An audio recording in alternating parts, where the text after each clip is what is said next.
Hello friends. Bishnoi nursing academy के YouTube page पर आपका बहुत बहुत स्वागत है।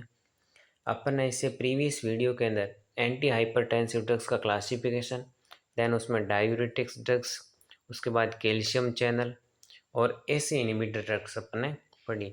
आज अपन इस वीडियो के अंदर एक इम्पोर्टेंट ड्रग्स जिसका नाम है angiotensin second receptor blocker drugs, जिसको शॉर्ट फॉर्म बोला जाता है ARB, angiotensin receptor blocker drugs की स्टडी करेंगे।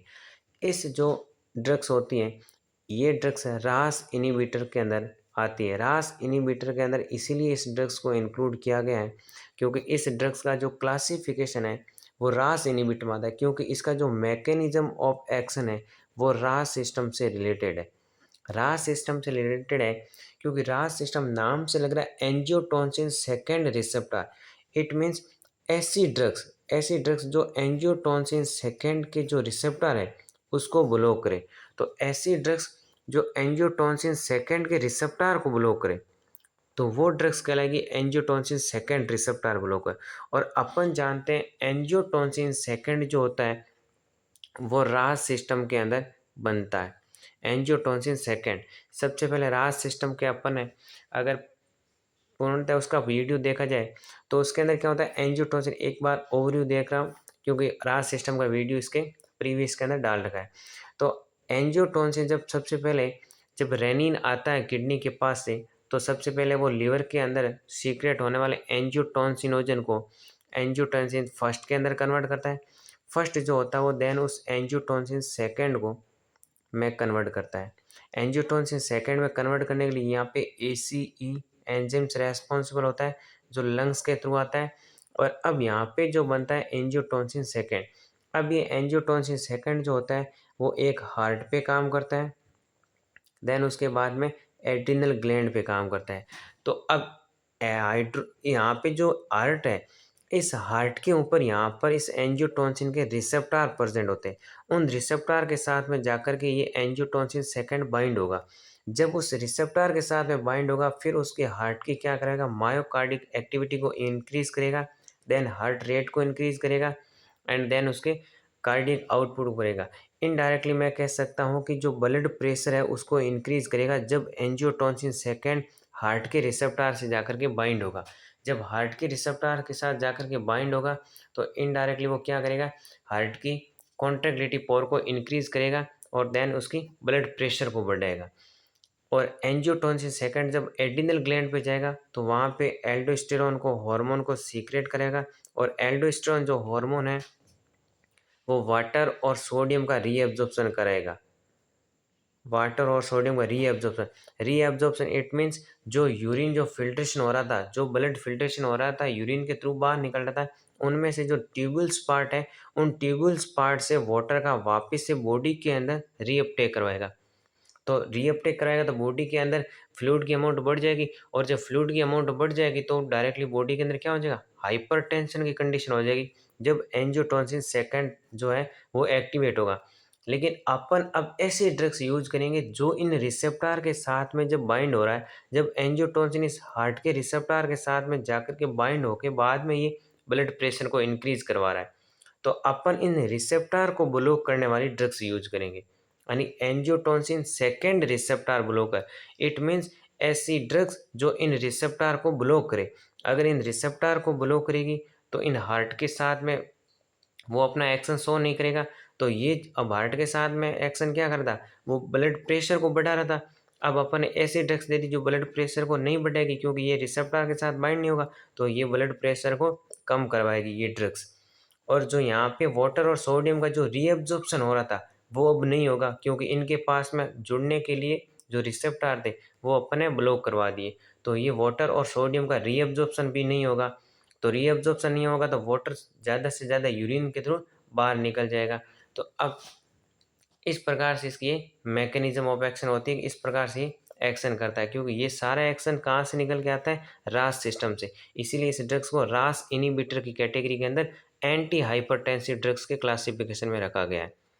अब अपन इसको लाइन टू लाइन स्टडी करते हैं कि These drugs which means angiotensin receptor blocker drugs. Short formula is the ARB drugs are block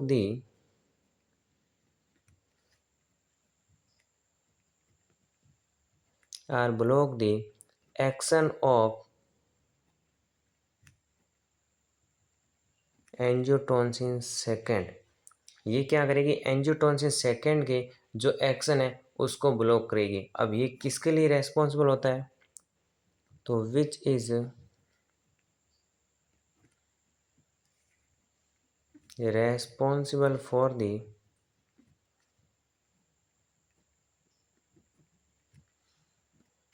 contraction of heart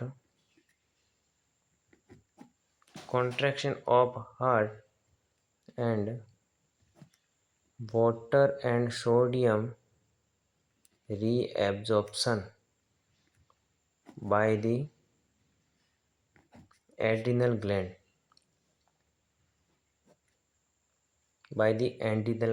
adrenal gland से water और sodium का रीएब्जॉर्प्शन करेगा और हार्ट का कॉन्ट्रैक्शन करवाने का काम करेगा angiotensin second.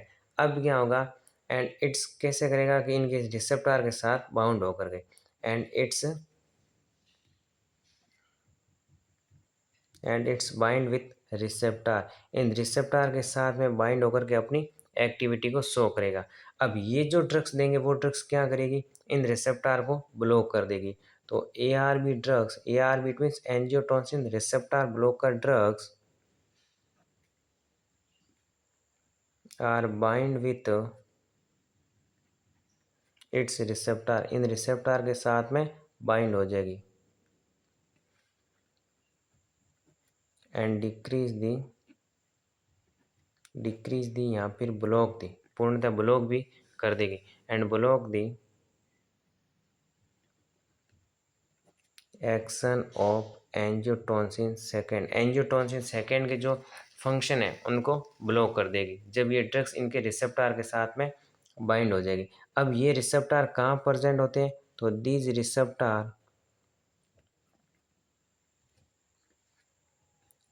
Receptor are found in the, कहाँ पे, एक तो आपका हार्ट के ऊपर, देन आपकी एड्रिनल ग्लैंड के ऊपर भी प्रेजेंट होता है। इसके अलावा पिट्यूटरी ग्लैंड के ऊपर भी प्रेजेंट होता है, ब्लड वेसल्स के ऊपर भी प्रेजेंट होता है, यहाँ पर ये प्रेजेंट होता है। इसके अलावा जो एड्रिनल ग्लैंड, ये सुप्रारीनल ग्लैंड, एंड इसके अलावा किडनी पर भी प्रेजेंट होता है। तो किडनी पर, हार्ट पर, एड्रिनल ग्लैंड जिसको सुप्रारीनल ग्लैंड कहते हैं, और ब्लड वेसल, इनके ऊपर यहाँ पे एंजियोटेंसिन सेकेंड के प्रेजेंट होते हैं रिसेप्टर। इन रिसेप्टर के साथ में जाकर ये ड्रग्स बाउंड होगी और एंजियोटेंसिन सेकेंड का जो फंक्शन है उसको वो ब्लॉक करेगी। इस प्रकार से इसका ये इंट्रोडक्शन था। अब अपन देखते हैं इसका क्लासिफिकेशन कि इसके अंदर कौन कौन सी ड्रग्स है जो इसके अंदर इंक्लूड की गई है, कौन कौन सी ड्रग्स इसके अंदर आएगी। तो इसके अंदर आएगी आपकी losartan,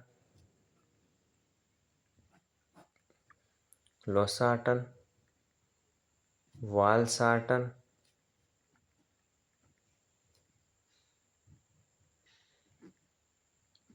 telmisartan,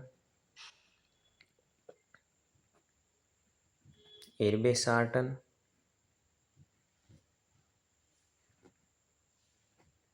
candesartan and olmesartan, और एक आती है इप्रोसार्टन। ये ड्रग्स इसके अंदर आती है losartan, valsartan, telmisartan, irbesartan, candesartan, olmesartan and eprosartan. It mean जिस ड्रग्स के पीछे सार्टन लगे वो ड्रग्स एंजियोटेंसिन सेकेंड रिसेप्टर की ड्रग्स है। जिस ड्रग्स के पीछे सार्टन लगे तो वो ड्रग्स इसके अंदर, जिस ड्रग्स के पीछे प्रिल लगे वो आती है AC इनिबिटर की, जैसे कैप्टोप्रिल, इनालोप्रिल, रामीप्रिल, वो वाली ड्रग्स। और जिसके पीछे सार्टन लगे वो ड्रग्स आती है एंजियोटेंसिन सेकेंड रिसेप्टर के अंदर। तो इनके अंदर ये ड्रग्स आती है। मेन इंपॉर्टेंट ड्रग्स अपन ने लिखी है जो मोस्ट ऑफ दी इसके अंदर ये ड्रग्स यूज होती है। अब अगर बात करें अपन इसके फार्मेकोकाइनेटिक्स की,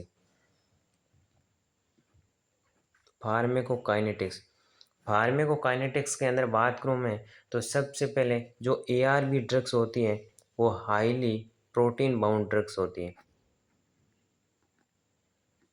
हाईली प्रोटीन बाउंडिंग ड्रग्स होती है। प्रोटीन बाउंडिंग ड्रग्स, अगर जो ड्रग्स सबसे ज़्यादा हाईली प्रोटीन बाउंडिंग ड्रग्स होती हैं वो ड्रग्स अपनी बॉडी के अंदर एक्शन कम करेगी। हाईली प्रोटीन बाउंडिंग का अर्थ होगा जैसे कि अपन ने ये ड्रग्स ले ली, ये ड्रग्स अपनी सीधी बॉडी के अंदर गई तो इसने अपनी बॉडी के अंदर प्रेजेंट जो ब्लड के अंदर प्रोटीन थी उस प्रोटीन के साथ में जाकर के अपना कॉम्प्लेक्स बना लिया। अगर मैं बात करूँ ये ड्रग्स अपन ने 500 mg की ड्रग्स ली थी। अब इस 500 mg की ड्रग्स ने उसमें से जो 200 mg की मतलब 200 mg की ड्रग्स थी उसने प्रोटीन के साथ में अपना कॉम्प्लेक्स बना लिया। इट मीन्स ये क्या हुआ, प्रोटीन बाउंडिंग। अब पीछे उसके जो ड्रग्स की डोज थी उसमें से अंदर पीछे 300 mg बची। अब ये जो 300 mg होगी ये अपना एक्शन प्रोड्यूस करेगी। अब ये वाली जो कॉम्प्लेक्स बना है जो इस प्रोटीन के बाउंड के साथ बना है, अब ये किसी काम का नहीं है, ये सीधा मेटाबॉलिज होगा लिवर के अंदर और फिर एक्सक्रेट आउट होगा। अपने जो काम का है वो 300 mg यही काम का है, यही अपना एक्शन शो करेगी। तो जो ड्रग्स ज़्यादा हाईली प्रोटीन बाउंडिंग होगी वो अपना एक्शन कम देगी, क्योंकि वो ज़्यादा बॉडी के अंदर जाकर के प्रोटीन के साथ में बाउंडिंग हो जाएगी, और जो प्रोटीन के साथ में बाउंड होगी वो अपना एक्शन शो नहीं करेगी, वो सीधी मेटाबॉलिज होने के लिए लिवर के पास में चले जाएगी और देन उसका एक्सक्रीशन हो जाएगा। लेकिन जो पीछे बचा है जो प्रोटीन के साथ बाउंडिंग नहीं हुआ है केवल वो ही अपने को एक्शन देगा। तो जो ड्रग्स ज़्यादा प्रोटीन बाउंडिंग ड्रग्स है इट मीन्स वो ड्रग्स अपने लिए इतनी यूजफुल नहीं है, वो अपना एक्शन कम शो करेगी। इसके अलावा जो ARV ड्रग्स होती है वो वेल एब्जॉर्ब होती हैं, well absorb by orally. Orally मतलब कि जब इस ड्रग्स को ओरली ली जाए तो वो सबसे ज़्यादा वेल एब्जॉर्ब होती है। वेल एब्जॉर्ब इट मीन्स मतलब कि जो इंटेस्टाइन के बाद में जो ब्लड के अंदर जो प्रोसेस होगा उसको कहते हैं एब्जॉर्प्शन। तो वो एब्जॉर्प्शन ओरली लेंगे तो ज़्यादा उसका इफेक्टिव रहेगा।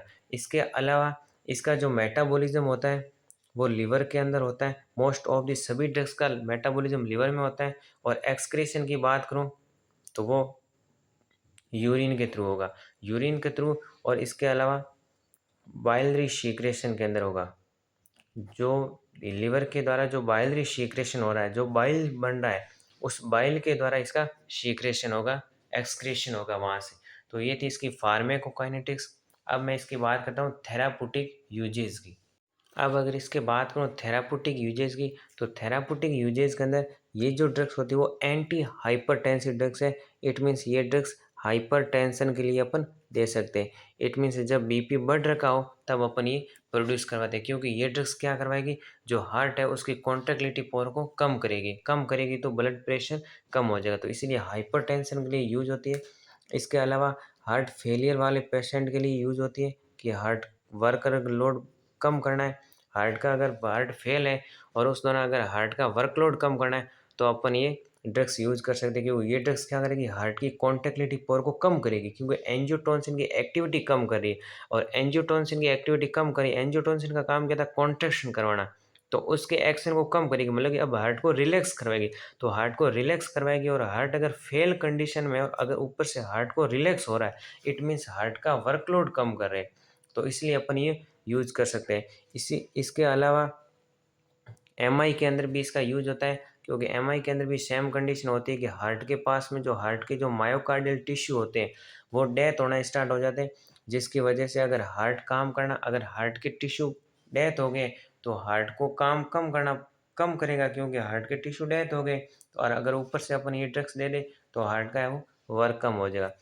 इसके अलावा ये जो ड्रग्स होती है वो स्ट्रोक के अंदर भी यूज़ कर सकते हैं अपन। स्ट्रोक क्या होता है, एक हेमरेज ब्लीडिंग कंडीशन होती है जिसके अंदर क्या होता है कि अपनी जो ब्रेन होती है, अब इस ब्रेन के पास में दो आर्टरी होती है जो अपनी ब्लड सप्लाई करती है। एक होती है आर्टरी इंटरनल कैरोटिड आर्टरी, और एक होती है अपनी vertebral artery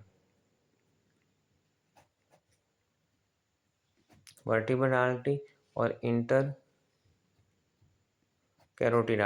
internal carotid artery और वर्टिब्रल आर्टरी, ये दो जो होती है अपनी ब्रेन को ब्लड सप्लाई करती है। अगर इनके अंदर किसी भी प्रकार का ऑब्स्ट्रक्शन आ जाए, ब्लॉकेज हो जाए, तो ब्रेन के पास में ब्लड सप्लाई नहीं जा पाती। जब ब्रेन के पास में ब्लड सप्लाई नहीं जा पाती तो ब्रेन की जो सेल होती है वो धीरे-धीरे डैमेज होनी स्टार्ट हो जाती है, क्योंकि उसके पास में प्रॉपर अमाउंट के अंदर ब्लड नहीं जा रहा है। जब ब्लड नहीं जाएगा तो सेल जो उसकी सेल होगी वो धीरे-धीरे डैमेज होनी स्टार्ट हो जाएगी और अंत में उसकी डेथ हो जाएगी। इस कंडीशन को बोलते हैं स्ट्रोक। तो अगर अपन ये ड्रग्स दे देंगे, जो ड्रग्स क्या करवा रही थी, अपने जो हार्ट की जो कॉन्ट्रैक्टिलिटी पावर है उसको कम करवा रही थी। और यहाँ पर अगर कोई किसी प्रकार ऑब्स्ट्रक्शन है तो इन ऑब्स्ट्रक्शन के लिए अपन क्या करें, यूज कर रहे हैं, ताकि स्ट्रोक अगर सेल की डेथ हो रखी है तो यहाँ पे इजीली, ताकि ब्लड प्रेशर है वो इजीली, ताकि ब्लड फ्लो हो सके उस ब्लड वेसल्स के अंदर, इसलिए अपन ये स्ट्रोक की कंडीशन को प्रोवाइड करवाते हैं, स्ट्रोक की कंडीशन को अगर सिक्योर करने के लिए। और इसके अलावा जो ब्लड वेसल्स है उसको इसका काम करना है डायलेशन करवाना। तो अगर डायलेशन करवाएगी तो डायमीटर बढ़ जाएगा, और डायमीटर बढ़ेगा तो वहाँ पे अपने जो इन कैरोटिड आर्टरी और वर्टिब्रल आर्टरी का डायमीटर बढ़ेगा तो ज़्यादा से ज़्यादा ब्रेन को ब्लड सप्लाई होगी। तो ब्लड वेसल्स का ये रिलैक्सेशन करवाता है, इसलिए अपन इसको यूज कर सकते हैं। अब इस इतना तो इसके अंदर, इसके अलावा क्रोनिक किडनी डिजीज, अगर कोई क्रोनिक किडनी डिजीज और की है, CKD, chronic kidney disease CKD. अब अगर सीकेडी हो रखा है, क्योंकि सीकेडी के अंदर भी सेम हार्ट का काम है। अगर हार्ट के पास में कॉन्ट्रैक्टिलिटी, अगर हार्ट फेल और हार्ट का वर्कलोड कम करने के लिए अपन ये ड्रग्स दे रहे हैं, उसी टाइप से अगर किडनी के पास, किडनी का काम क्या है, फिल्ट्रेशन करवाना। और अगर किडनी को कोई लंबे टाइम से बीमारी हो रखी है, कोई फेल हो रखी है, तो उस दौरान अपन ये ड्रग्स यूज कर सकते हैं, ताकि किडनी का जो वर्कलोड है वो कम हो सके। अब अपन इस ड्रग्स के देखते हैं एडवर्स इफेक्ट।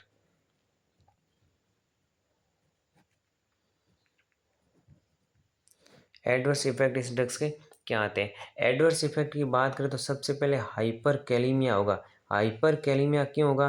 क्योंकि ये ड्रग्स एंजियोटेंसिन के काम को ब्लॉक करती है, और एंजियोटेंसिन सेकंड का काम होता है अपने एड्रिनल ग्लैंड पे जाके, एड्रिनल ग्लैंड जो होती है, एड्रिनल ग्लैंड पे जाकर के वाटर और रीअब्जॉर्प्शन, वाटर का रीअब्जॉर्प्शन तो कम करना, और पोटेशियम, अब एंजियोटेंसिन का काम होता है पोटेशियम का एक्सक्रीशन करवाना। अब अगर ये ड्रग्स देंगे तो इसके फंक्शन ब्लॉक हो जाएंगे, तो ये पोटेशियम का जो एक्सक्रीशन हो रहा था वो एक्सक्रीशन कम हो जाएगा। इट मीन्स रीअब्जॉर्प्शन होगा, रीअब्जॉर्प्शन होगा तो पोटेशियम ज़्यादा से ज़्यादा अपने ब्लड के अंदर जाएगा, और ब्लड के अंदर जाएगा तो उस कंडीशन कहते हैं हाइपर कैलीमिया, यानी कि पोटेशियम का जो लेवल है वो अपनी बॉडी में इंक्रीज हो जाना। तो ये ड्रग्स इस हाइपर कैलीमिया को भी कोज करवाती है। इसके अलावा ये हाइपोटेंशन करवाती है, क्योंकि एंटी हाइपरटेंसिव ड्रग्स है, हाइपरटेंशन को कम करने के लिए देते हैं। तो अगर इसका ओवर यूज हो जाए या लंबे टाइम से यूज करें तो हाइपोटेंशन की कंडीशन कोज हो जाती है। इसके अलावा फैटिगनेस होगा, क्योंकि फैटिगनेस क्यों होगा? क्योंकि ये ड्रग्स ब्लड प्रेशर को कम करवा रही है, तो अपनी मसल्स वगैरह जो होती है, जो अपने वॉकिंग के लिए रेस्पॉन्सिबल होती है, जो स्केलेटल मसल्स होती है, उन स्केलेटल मसल्स के पास में ब्लड कम पहुंचेगा तो अपने फैटिगनेस एंड वीकनेस रहेगी, थकान महसूस होगी, क्योंकि ब्लड कम पहुंच रहा है अपने मसल्स के पास में। इसके अलावा डिजीनेस वगैरह रहेंगे, डिजीनेस होगा, वर्टिगो होगा, चक्कर वगैरह आएंगे, और इसके अलावा नोजिया एंड वोमिटिंग होगा। सीटीजेड रिसेप्टर को अगर एक्टिवेट कर लिया तो नोजिया और वोमिटिंग हुआ। यहाँ पे अगर टेस्ट के अंदर अनप्लीजेंट है तो भी आपको नोजिया वोमिटिंग देखने को मिलेगा। इसके अलावा ये ड्रग्स एलर्जी कोज करवा सकती है, एलर्जिक रिएक्शन करवा सकती है, जिसके अंदर स्किन रैशेस देखने को मिल सकते हैं, कि स्किन के ऊपर रेड स्पॉट हो जाएंगे एलर्जिक रिएक्शन की वजह से।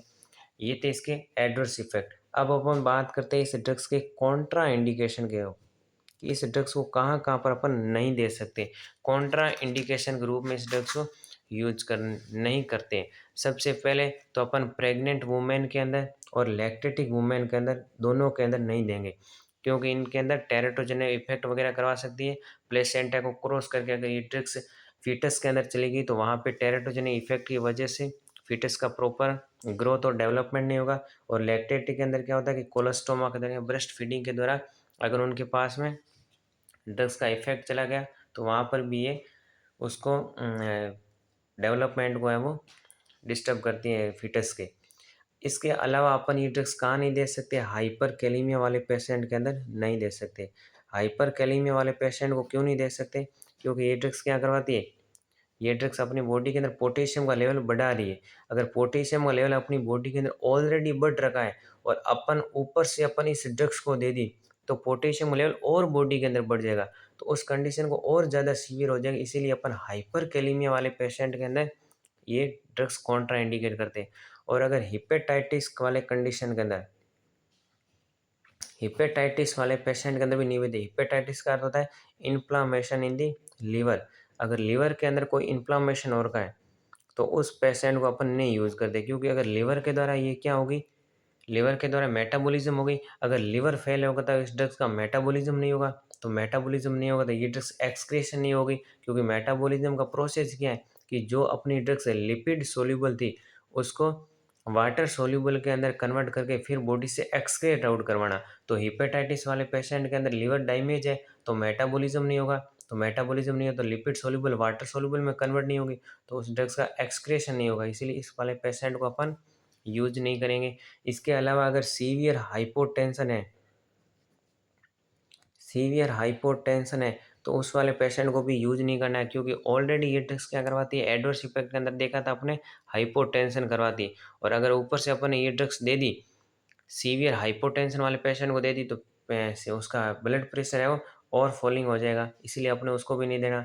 और इसके अलावा अगर एलर्जी वाला पेशेंट है, कि इस ड्रग से अगर एलर्जी होती है किसी को, तो उस वाले पेशेंट को भी कॉन्ट्रा इंडिकेट करना है। Hyper sensitivity of this drugs, इस ड्रग्स की किसी को एलर्जी होती है, क्योंकि एलर्जी वाले पेशेंट के अंदर क्या होता है कि जिस उसको एजेंट से एलर्जी हो रही है उससे उसको दूरी बनाए रखनी है। जैसे कि अगर कोई धूल मिट्टी से होती है तो अपन उस एरिया के अंदर जाने से अवॉइड करते हैं। तो इसीलिए ये ड्रग्स अगर एलर्जी करवाती है तो अपने को उस पेशेंट को यूज में नहीं लेनी है। अब अगर बात करें अपन नर्सिंग रेस्पॉन्सिबिलिटी की, तो नर्सिंग रेस्पॉन्सिबिलिटी के अंदर वही पॉइंट है कि अपने को कंटिन्यूसली उसको वाइटल साइन को असेस करते रहना है। वाइटल साइन के अंदर भी स्पेशली बीपी वगैरह की और पल्स वगैरह उनकी रेट वगैरह चेक करते रहने की, ज़्यादा फॉलिंग ना हो जाए। और इसके अलावा पेशेंट को पोचुरल हाइपोटेंशन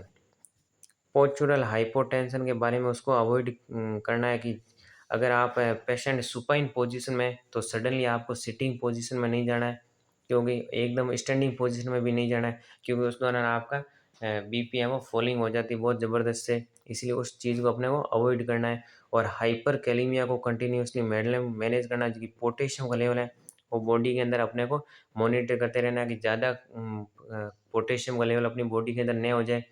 और इसके अलावा रीनल के फंक्शन को भी असेस करना है, रीनल के फंक्शन को असेस करना है। इसके अलावा अपने को जो एडवर्स इफेक्ट आ रहे हैं उन एडवर्स इफेक्ट को असेस करते रहना है। और अगर कोई सीवियर कॉम्प्लिकेशन अराइज हो रहा है, जैसे कि ज़्यादा हाइपोटेंशन वगैरह होगी, तो अपने को फिजिशियन को तुरंत उसको बताना है। इसके अलावा अपने को एल्कोहल कंजप्शन को अवॉइड करना है, एल्कोहल नहीं लेना। एल्कोहल क्यों नहीं लेना, क्योंकि एल्कोहल जो होता है वो वेजो कॉन्स्ट्रिक्टर होता है और ये ड्रग्स क्या करवाएगी, वेजो डायलेशन करवाएगी। तो इसलिए अपने को इन दोनों को साथ में नहीं लेना, तो एल्कोहल नहीं यूज नहीं करना है। और इसके अलावा अगर एंटी हाइपरटेंसिव ड्रग्स जैसे पोटेशियम स्पारिंग वगैरह यूज कर रहे हैं और पोटेशियम सप्लीमेंट वगैरह यूज करें, तो उनके साथ में ये ड्रग्स नहीं देनी, क्योंकि ये ड्रग्स करवाती पोटेशियम लेवल इंक्रीज है। और अगर आप ऊपर से कोई पोटेशियम सप्लीमेंट और यूज़ कर रहे हो तो बॉडी के अंदर और ज़्यादा हाइपरकैलेमिया की कंडीशन सीवियर हो जाएगी, इसलिए अपने को ये भी ड्रग्स यूज में नहीं लेनी। तो इन चीज़ों का अपने को ध्यान रखना है। ये थे इस ड्रग्स की नर्सिंग रेस्पॉन्सिबिलिटी। अपने अब रास इनिबिटर के अंदर 3 टाइप्स की ड्रग्स आती थी, AC inhibitor, angiotensin second receptor blocker, और एक आती है renin inhibitor drugs. 2 drugs important थी। अब जो रेनिन इनिबिटर ड्रग्स है बहुत ही छोटी सी ड्रग्स है, जिसके अंदर केवल एक ही ड्रग्स आती है, जो इसी वीडियो के साथ में अपन बाइंड में कर लेते हैं। रेनिन इनिबिटर ड्रग्स जो इस रास इनिबिटर में आती है, इसके अंदर केवल एक ही ड्रग्स आती है, एलिस्क्रिन। अब नाम से लग रहा है रेनिन इनिबिटर, इट मीन्स ये जो ड्रग्स जो लीवर, जो अपने लीवर के पास में जो एक हार्मोन जा रहा था रेनिन, जो कहाँ से निकल रहा था, किडनी के थ्रू। ये जो किडनी के थ्रू निकलने वाला जो रेनिन हार्मोन है, ये कहाँ पे जा रहा था, लीवर के पास से निकलने वाले एंजियोटेंसिन को फर्स्ट के अंदर कन्वर्ट कर रहा था। तो ये अपन इसके अंदर क्या करें, ऐसे यूज करें, इसका नाम है रेनिन एंटागोनिस्ट। इट मीन्स ऐसी ड्रग्स जो रेनिन के एंटागोनिस्टली काम करे। इट मीन्स जो काम रेनिन कर रहा है उसके अपोजिशन में काम करे। तो अपन इस ड्रग्स को ऐसे यूज़ करेंगे, एलिस्क्रिन जो ड्रग्स होती है वो सीधे ही डायरेक्टली रेनिन का जो सीक्रेशन हो रहा है उसको इनिबिट कर देगा। अगर रेनिन का इनिबिट कर दिया तो ये क्या कर रहा था, एंजियोटेंसिनोजन जो लीवर से आ रहा था उसको एंजियोटेंसिन फर्स्ट के अंदर कन्वर्ट करा था, वो अब नहीं करेगा क्योंकि ये प्रोसेस ही नहीं होगा। जब ये नहीं होगा तो अपने को, क्योंकि किडनी कब ये सेंस करती थी, जब ब्लड प्रेशर कम हो। जब ब्लड प्रेशर कम हो तो रेनिन ही सीक्रेट करा था। अब अपने पास अगर रेनिन ही नहीं आएगा तो अपने पास ये प्रोसेसिंग ही नहीं होगी। तो इसके अंदर केवल एक ही ड्रग्स आती है जिसका छोटा सा मैकेनिज्म है कि ये सीधे रेनिन को जो सीक्रेट हो रहा था उसको सीधा इनिबिट कर देती है और उसको इनिबिट करके अपने बॉडी के अंदर एंटी हाइपरटेंसिव इफेक्ट लाती है। तो इसके अंदर केवल एलिस्क्रेन एक ही ड्रग्स है। इतना छोटा सा टॉपिक ही था, तो अपन ने इस वीडियो के अंदर दो ड्रग्स कवर की थी, एक तो एंजियोटेंसिन सेकेंड रिसेप्टर ब्लॉकर और renin inhibit drugs. Thank you for watching this video.